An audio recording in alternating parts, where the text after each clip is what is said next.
time, though a change. I killed the Tsar and his ministers, and the stays there screamed in vain. I rode a tank, held a jeep.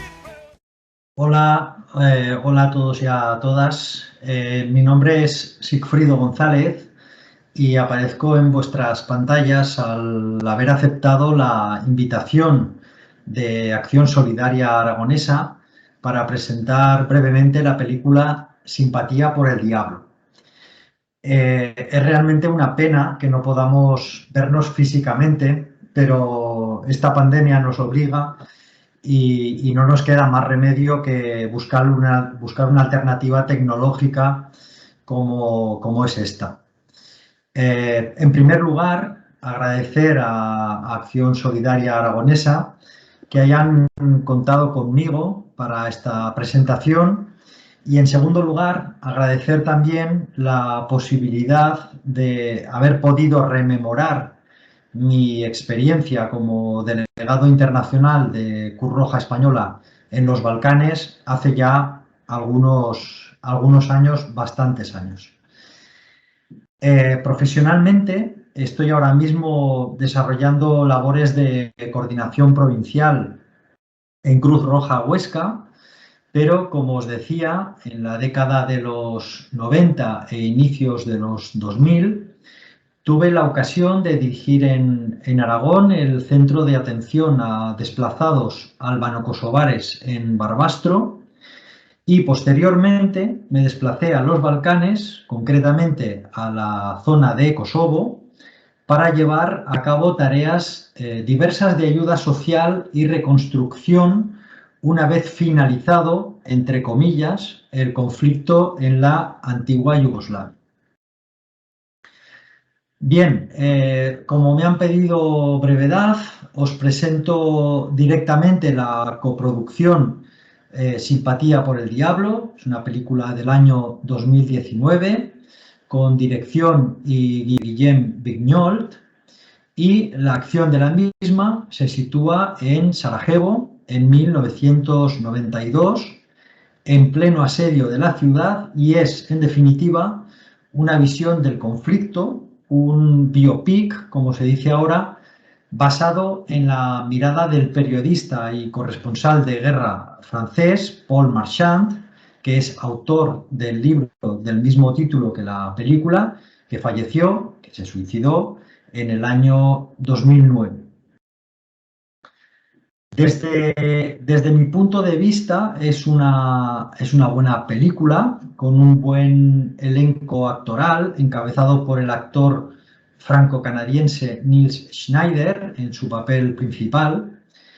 Al final de la película, y sin que esto sirva de spoiler, podréis ver unas imágenes del Paul Marchand real para que comprobéis el gran parecido que logra a todos los niveles el protagonista.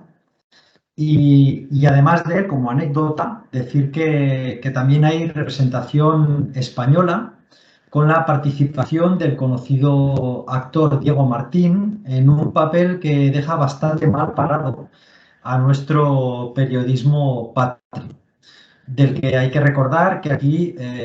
teníamos nuestra propia versión cinematográfica y literaria del conflicto, también desde el punto de vista del reportero de guerra con Territorio Comanche del archiconocido Arturo Pérez Reverte. Bien, en cuanto al título de la película, que muchos reconoceréis por la canción del mismo título, interpretada por sus satánicas majestades, los Rolling Stones, es en definitiva un guiño a uno de los temas musicales que solía escuchar Marchand en aquella época, mientras conducía temerariamente un viejo Ford Sierra por la avenida de los francotiradores en Sarajevo, con un mensaje en la parte trasera del vehículo que rezaba algo así como: no te molestes en disparar, soy inmortal. Como cosas positivas, quiero destacar que hay autenticidad y mucho realismo en la recreación, con mayúsculas,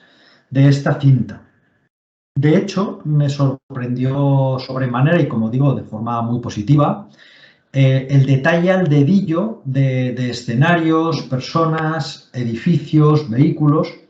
de cómo y qué se hacía y decía en un trabajo y una sociedad todavía sin móviles ni internet. Esto es importante. Es desde luego, yo creo, uno de los rasgos a destacar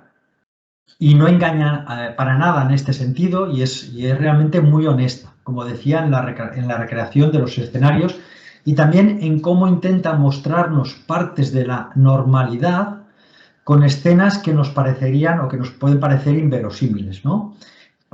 Una discoteca en pleno cerco, un mercadillo, niños jugando, pero que se producían porque la vida seguía incluso en unas condiciones de crudeza y terror como eran las que se soportaban diariamente durante el cerco. En cuanto al biopic en sí, nos presenta a un reportero arrogante, rebelde,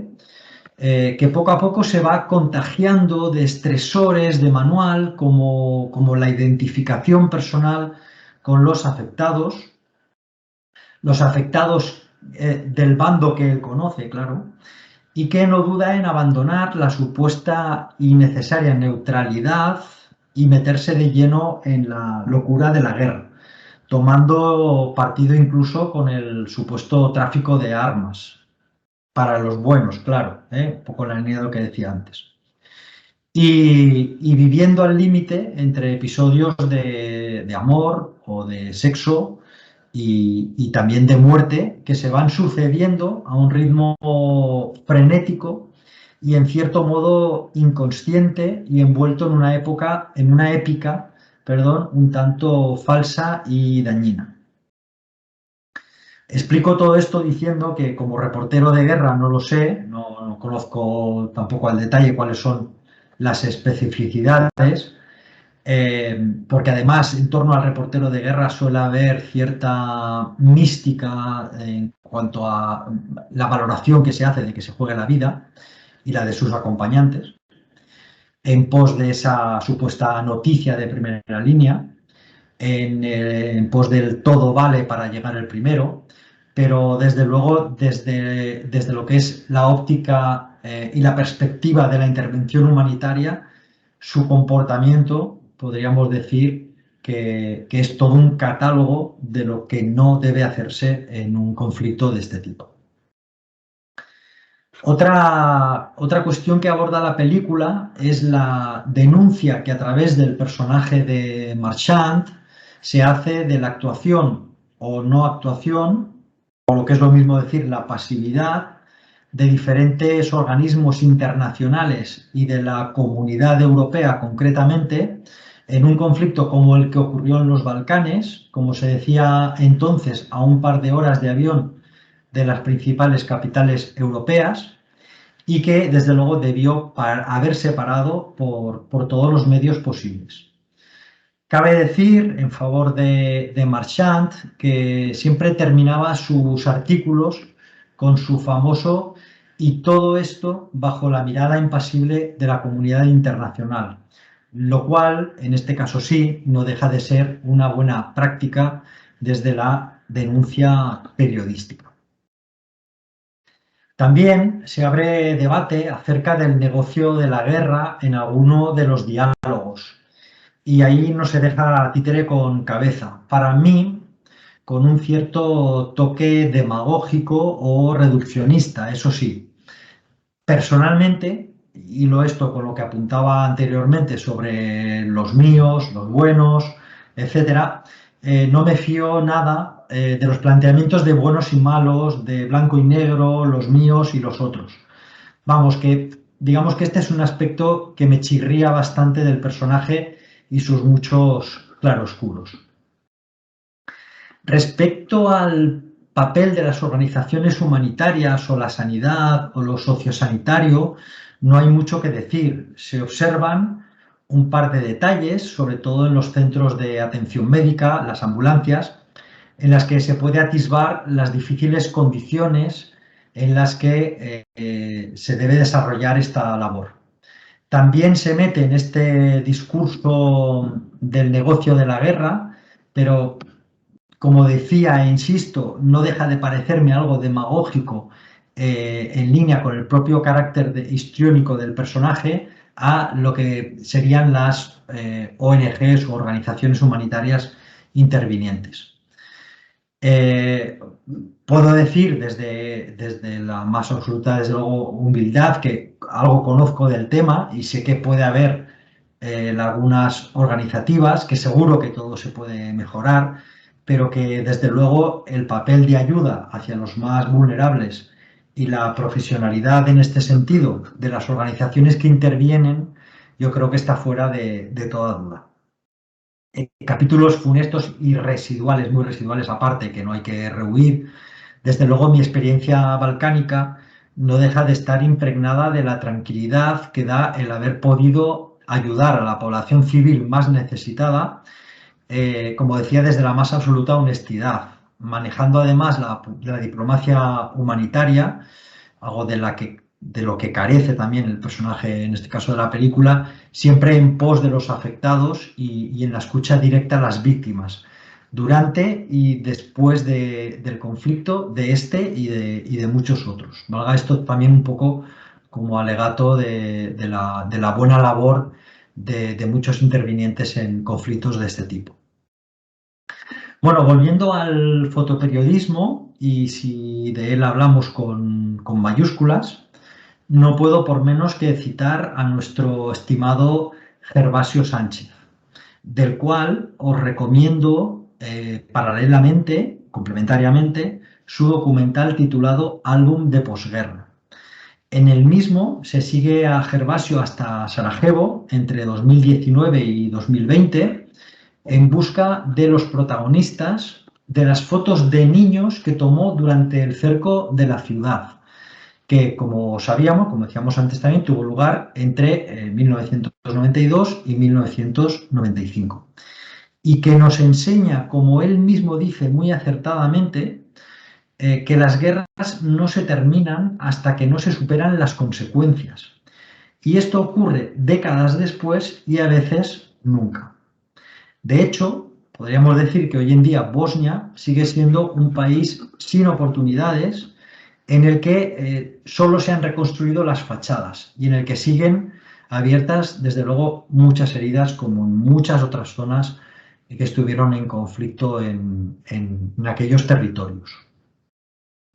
Si me permitís otra referencia cinematográfica reciente para complementar, como decía, Simpatía por el Diablo, os sugiero el visionado de la estupenda película Quo Vadis Aida, que sitúa su acción en Bosnia en julio de 1995 y que habla de una sinopsis en la que Aida, que trabaja como traductora para la ONU en la pequeña ciudad de Srebrenica, nos sonará a todos, cuando el ejército ocupa el pueblo y bueno, hasta ahí podríamos leer, ¿vale? Pero en cualquier caso es otra recomendación cinematográfica.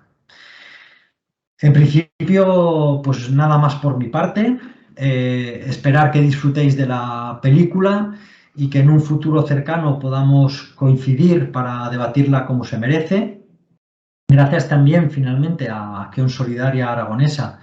por el buen trabajo que lleváis a cabo, especialmente en estos momentos tan difíciles para la cooperación internacional. Y os dejo por aquí mi correo electrónico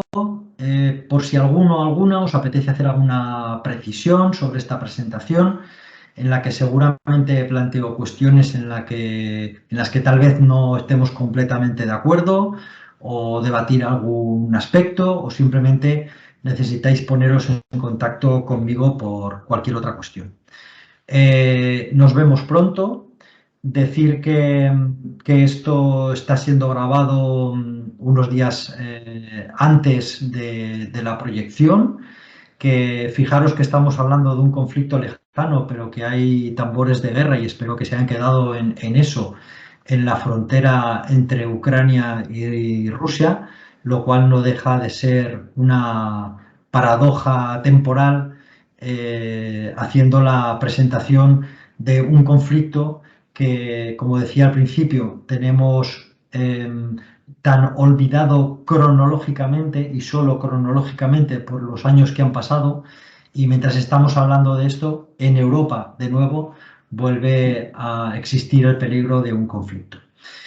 Un abrazo fuerte y como he rehuido en todo momento hablar de cifras, para ello os dejo a continuación con un pequeño fragmento con el texto final de la película. Un saludo, un abrazo y nos vemos. Muchísimas gracias. But my home is the lowlands,